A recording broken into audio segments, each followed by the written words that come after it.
শুভ সকাল বন্ধুরা।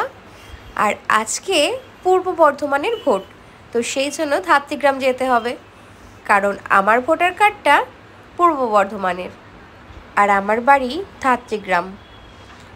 প্রত্যেক বছর ওই দুপুর 3টে কি 4টের সময় আমরা ভোট দিই। আমরা মানে আমি আর বাবা, আমরা দুজন সবসময় একসাথেই যাই। তো সেই জন্য 12টা 10-এর ট্রেনটা ধরে সোজা চলে গেলাম ধাত্রীগ্রাম। আর যাওয়ার পথে এত সুন্দর ভিউ দেখে মনটা একদম ভরে গেল। আর আমি যখনই ধাত্রীগ্রামে যাই তখনই কিন্তু আমার বাবা আমাকে স্টেশনে নিতেও আসে আবার দিতেও আসে। আকাশটা যতটা ঝলমলে লাগছে ঠিক ততটাই গরম ছিল, মানে পুরো একদম যাচ্ছে তাই ব্যাপার। যাই হোক, স্টেশনে তো নেমে গেলাম, কিন্তু কপাল খারাপ হলে যা হয়। দেখো 2 নম্বর প্ল্যাটফর্মে এত বড় একটা মালগাড়ি দাঁড়িয়ে রয়েছে। সরি মালগাড়ি না, এটা কোনো একটা মেল বা এক্সপ্রেস গাড়ি। তো কি করব, কিছু করার নেই, ওই ট্রেনের নিচ দিয়ে আস্তে আস্তে আস্তে আস্তে ওই দিকে চলে যাব, কারণ অনেকটা দূরে গিয়ে তারপর ব্যাক আছে। তো অতটা যাওয়ার মতন আর এনার্জি নেই। কোনো রকমে ওই ট্রেনের নিচ দিয়ে টুকটুক করে এদিকে আসলাম। বাপরে, উফ, জানটা যেন বেরিয়ে যায়। মোটা মানুষদের এই একটা সমস্যা। যাই হোক, তারপর দেখি কিনা বাবা চলে এসেছে স্টেশনের কাছে। আর তারপর বাবার স্কুটিতে বসে, ও হ্যাঁ, এটা কিন্তু একটা ওই আমার মতন ব্যাটারি স্কুটার। তারপর আর কি, দুজন মিলে চললাম গল্প করতে করতে। এখন দেখো আমাদের দিকে রাস্তাটা কত বড় হয়ে গেছে। আর এটা আমাদের বাড়ির যাওয়ার রাস্তা। এই দেখো, বাবা বলছিল বাড়িতে গিয়ে কিছু খেয়েটে তারপরে আবার ভোট দিতে যাব। তো আমি বললাম না না, একদম না, চলো আগে ভোটটা দিয়ে আসি। আর এখানে যে টিনের ঘরগুলো দেখছো, এগুলো কিন্তু সব তাঁত ঘর। এখানে সব তাঁতের শাড়ি তৈরি হয়। তো এরপর চলে আসলাম আমাদের বুথে। প্রথমে বাবাকে বললাম তুমি যাও, বাবার সমস্ত জিনিসপত্র দিয়ে বাবা ভেতরে গেল। বাবার হয়ে গেল ভোট দেওয়া। তারপর আমি ভোট দিয়ে নিয়ে বেরিয়ে গেলাম। আবার বাবার স্কুটিতে করে দুজন মিলে বাড়ির দিকে রওনা দিলাম। কতদিন পর পর আসি, আর এখন এতটা ভালো লাগে। পুরনো বন্ধুদের সাথেও মাঝে মাঝে দেখা হয়। কত দাদারা আছে যাদের সাথে আগে কত গল্প করতাম। সবাই এখন শুধু আমাকে মোবাইলেই দেখতে পায়, বাড়িতে তো খুব একটা আসা হয় না, সেই জন্য। আর এটা আমাদের পাড়া। ওই যে আমার একটা বন্ধু দাঁড়িয়ে রয়েছে কোমরে গামছা বেঁধে। আর এখনও কিন্তু কাঠফাটা রোদ, পুরো যাচ্ছে তাই। উফ, ভীষণ গরম ছিল। আমরা বাড়ির কাছাকাছি প্রায় চলেই এসেছি। আর বাবা বলল যে বুড়ি তুমি একটু দাঁড়াও, আমি গাছের ছাওয়ায় রাখি স্কুটিটা। দেখো কত আম হয়েছে এবছর। জানি না আমাদের গাছে কোনো আম হয়নি, আমাদের কিন্তু অনেকগুলো গাছ। প্রতি বছর পুরো বড় বড় গামলা ভর্তি, তারপরে বালতি ভর্তি আম থাকে। যাই হোক, এই যে এটা হলো আমাদের গোডাউন। আর এই দেখো এই যে পুচকিটা, এটা হলো আমার মায়ের বিড়াল। তো যাই হোক, ঘরে ঢুকলাম। বাবা কতটা নিয়ে এসছো আমার জন্য মাছ? 1 কেজি 150 আমার জন্য বাবা কাতলা মাছ নিয়ে এসছে। ঠিক আছে, তো ভুটকি আমাকে ক পিস দেবে জানো নিয়ে যাওয়ার জন্য? 4 পিস। মানে বুঝতে পারছো ভালোবাসাটা কোথায় ভাগ হয়ে যায়। ওই জন্য কালকে লিখলাম না, যত না আসবে ততই আমার লাভ। দেখেছো, ওই জন্য আমি বাড়িতে আসি না, বলে যে যত না আসবে তত আমার লাভ। কত মাছ হয়েছে, তাও আমাকে মাছ দেবে না। তো আমি কি করবো, আমি তো এমনি আসি না, আমি তো আসলাম প্রায় 3 মাস পরে। আর তোমার বাবার জন্য এই যে কাঁটা রেখে দিয়েছি, তুমি খাও।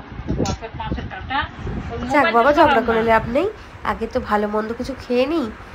মা করেছিল মাছ, তারপর আলু পটলের তরকারি চিংড়ি মাছ দিয়ে, তারপরে চিকেন করেছিল, আর এই মাছ ভাজা, উচ্ছে ভাজা, বেগুন ভাজা, তারপরে শাকের একটা শাক করেছিল চচ্চড়ি। তো খেয়ে টেয়ে পেট ভরিয়ে নিলাম। এরপর বেরিয়ে পড়লাম বাবার সাথে। আর এই যে আমাদের দোকান, ওপারে আছে 3টে না 4টে দোকান, আর এপাশে আছে 2টো দোকান। আর রাস্তার ওপারে আছে আমার নিজস্ব 2টো দোকান, কিন্তু সেই দোকানে আমি এখন আর যাই না, গোডাউন করে ফেলেছে বাবা। তো বাবার সাথে বেরিয়ে পড়লাম স্টেশনের উদ্দেশ্যে।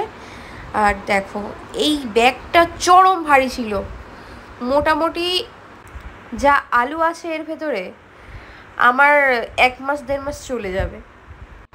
এরপর ট্রেন চলে আসলো, আর বাবা ট্রেনে তুলে দিল আমার ওই ভারী ব্যাগটা।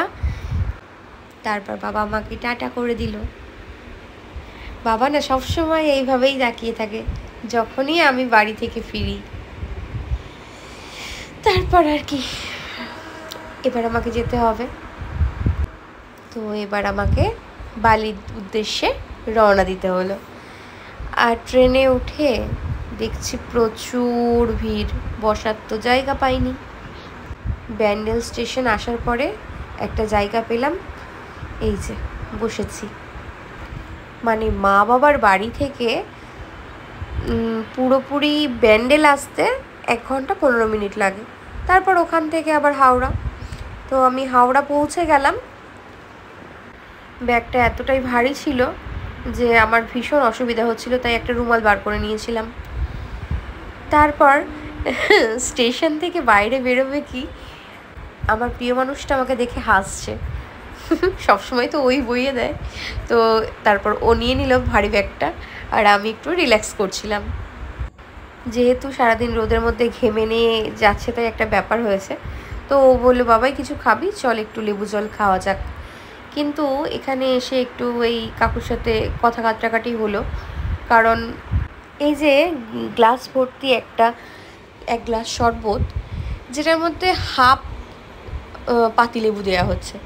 তো এই লেবুটা কি একটা গোটা দেওয়া যায় না? 15 টাকা তো দাম ফেলে। গাদা খানেক চিনির সিরাপ দিয়ে দেয়, আর হাফ লেবু আর জল, ব্যাস। আর একটা মনে জলজিরা। সেই নিয়ে কি তর্ক, যে বললাম অন্তত একটা যেই লেবুটা ইউজ হয়ে গেছে সেই লেবু থেকে চিপে দাও, কিন্তু কিছুতেই দিল না। বলে কি না 10 টাকা করে লেবু। আমি এই 2 দিন আগে গিয়ে গার্লিক স্ট্রিট থেকে 10টা লেবু 10 টাকায় কিনে নিয়ে এসেছি। আর শিয়ালদা স্টেশন বা হাওড়া স্টেশনে তো আরও কম দাম। যাই হোক, ওইসব কথা বলে লাভ নেই। তারপর ভীষণভাবে তেষ্টা পেয়ে গিয়েছিল, তো ও আবার একটা দোকানে দাঁড়ালো, দোকান থেকে একটা জলের বোতল নিল, কারণ ওখানের ওই লেবুর শরবতটা এতটাই জঘন্য ছিল, মানে খাবার পর না রীতিমতো বিরক্তও লাগছিল, আবার ঘেন্নাও করছিল। তো হাতে জল পাওয়ার পর সত্যি মনটা শান্তি হলো, কারণ মন কি, পেটটাও শান্তি হলো, আমার গলাটাও শান্তি হলো। তারপর দুজন মিলে ওখান থেকে আবার বেরিয়ে পড়লাম। আর আজকে ও অনেক ভেতর দিক দিয়ে নতুন রাস্তা দিয়ে নিয়ে আসলো, তো এই রাস্তাগুলো আমার সত্যিই চেনা ছিল না। আর তারপর দেখলাম উনি আমার ওই যে স্কুটিটা সেটা ধুতে দিয়েছিল, মানে সার্ভিসিং করতে দিয়েছিল। কি সুন্দর, একদম নতুনের মতন চকচক চকচক করছে। আর হ্যাঁ, এটা কিন্তু আমার ব্যাটারি স্কুটি। প্রায় 1 বছর 3 মাস হয়ে গেল, না 1 বছর 5 মাস হলো। যাই হোক, যেহেতু ফ্ল্যাটের নিচে রাখা হয়, তো অনেকেই আছে উপর থেকে নোংরা ফেলে, তো ওখানে যার গাড়ি থাকে সবার গাড়িই নোংরা হয়। এরপর আমি একটু দেখে নিচ্ছিলাম কোনো রকম গাড়িতে সমস্যা হচ্ছে কি না। তো দেখলাম যে না, ভীষণ সুন্দর, মানে কাজ করেছে, সার্ভিসিং করেছে, খুব সুন্দর। এরপর স্কুটিটা নিয়ে বাড়িতে রেখে আবার বেরিয়ে পড়লাম ওনার সাথে। এখন যাচ্ছি বেলঘরিয়া। তো বেলঘরিয়ায় ওখানে গিয়ে এই যে দেখো আমার হাতে একটা পুচকু চলে এসেছে, পুচকু না পুচকি, আর ওকে কোলে বসিয়ে টুকটুক করে আমরা চললাম বেলঘরিয়া। রাস্তায় কিন্তু মোটামুটি ভালোই জ্যাম ছিল, আর এখানে তো প্রত্যেক দিনই হয়, যেহেতু এটা দক্ষিণেশ্বরের মোড়। আর পুচকিটা কিন্তু এত শান্ত, চুপচাপ বসেছিল, ওর কোনো ঝামেলা নেই। আর ও ছিল সিজ্জু। আমিও ভীষণভাবে পেটস পছন্দ করি, কিন্তু সময়ের অভাব, তাই অনেক সময় কেয়ার করতে পারি না। একটা ফ্যামিলির সাথে থাকা আর একা থাকা, এই পেটস নিয়ে কিন্তু একটু প্রবলেম হয়। কারণ তুমি যখন কোথাও চলে যাবে তখন ওদেরকে দেখাটা একটু চাপের হয়ে যায়। তবে এখন আমার কাছে মিনি আছে, একটা ছোট বিড়াল আছে, ওকে নিয়ে কোনো সমস্যা হয় না। ওকে বাড়িতে রেখে 3 দিন 4 দিন চলে যাওয়া যেতেই পারে, আর ও খুব ভালোভাবে থাকে। আমার হাস্কিটা এখন সুন্দরবনে আছে, আবার কোনো সময় তোমাদেরকে ওকেও দেখাবো। তো যাই হোক, এদের তখন মিটিং চলছিল, আর মিটিং মোটামুটি কমপ্লিট। এরপর আমি আবার ওকে কোলে বসিয়ে নিয়ে সোজা চলে আসলাম এর নিজস্ব বাড়িতে। সত্যি বলতে এতটা শান্ত বাচ্চা খুব কমই দেখা যায়। কোনো বিরক্ত না, কোনো চঞ্চলতা নয়, কি সুন্দর চুপচাপ বসে রয়েছে। যাই হোক, বেলঘরিয়া থেকে উত্তরপাড়ায় চলে এসে ওই পেটসটাকে দিয়ে দিলাম, বাচ্চাটাকে। তারপর আমরা চলে আসলাম বাড়ির কাছাকাছি। আর আমাদের এটা বাড়ির পাশেই একদম লাগোয়া মিষ্টির দোকান, যেখানে আমরা সব সময় মিষ্টি কোল্ড ড্রিঙ্কস খেয়ে খেয়ে খেয়ে খেয়ে এই যে ভুঁড়ি মোটা করছি। প্রত্যেকেই ভীষণ ভালোবাসে আমাদের দুজনকে। এরপর কি মন হলো, অনেক দিন রিংস খাইনি। এই রিংসের ব্যাপারটা আমার ছোট ভাই, মানে আমার কাকার ছেলে, আমাকে ধরিয়েছিল, তো আমার এটা ভীষণ ফেভারিট। এরপর বাড়ি ঢুকলাম, বাড়িতে ঢুকে একটা বাইট দেওয়ার ছিল, সেটা দেওয়ার পর আজকের মতন আমার দিনটা শেষ হলো। আর তোমরা কিন্তু পাশে থেকো অবশ্যই, যদি ভালো লাগে একটা লাইক করো, আর যারা ইউটিউব থেকে দেখছো তারা প্লিজ চ্যানেলটা সাবস্ক্রাইব করে দিও। সকলকে অনেক ভালোবাসা, সকলে ভালো থেকো আর সুস্থ থেকো। টাটা।